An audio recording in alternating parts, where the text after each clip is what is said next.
Plato, the ancient Greek philosopher, wrote this story in the ideal state. A group of people who lived in a cave for generations were chained to a fixed place and had their necks collared, preventing them from turning around or looking back. A campfire in a low wall between the fire and the inmates allowed people to walk past, holding sculptures. The statue shadows on the cave wall opposite the inmates were cast by firelight. Thus, the inmates lived as if they were watching a shadow play. They could not look at each other, knew what they looked like, or saw how the images were generated. Everyone thought the shadows waving in front of them were genuine and called them by different names. The captives were used to such a life and did not sense their suffering or want to escape. One day, one of the inmates broke his chains and looked back, seeing for the first time a dazzling fire that blinded him and prevented him from seeing the shadows he was used to. He eventually adjusted to the firelight and could distinguish the statue from the shadow, realizing that the statue was more genuine. He ignored his eyesight problems and headed toward the firelight to the cave entrance, where a hand dragged him out through the steep aperture.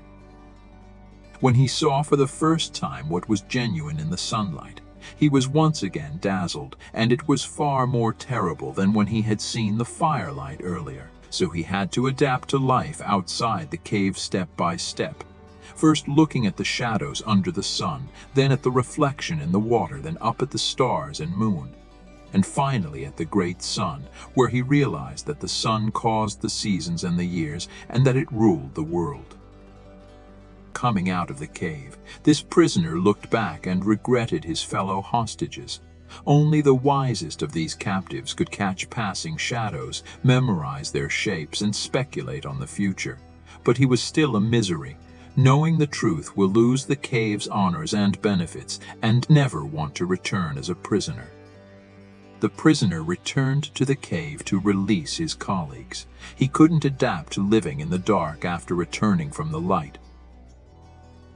The others laughed at him because he couldn't see the shadows, saying he had spoiled his eyes outside, and no one believed what he saw outside the cave.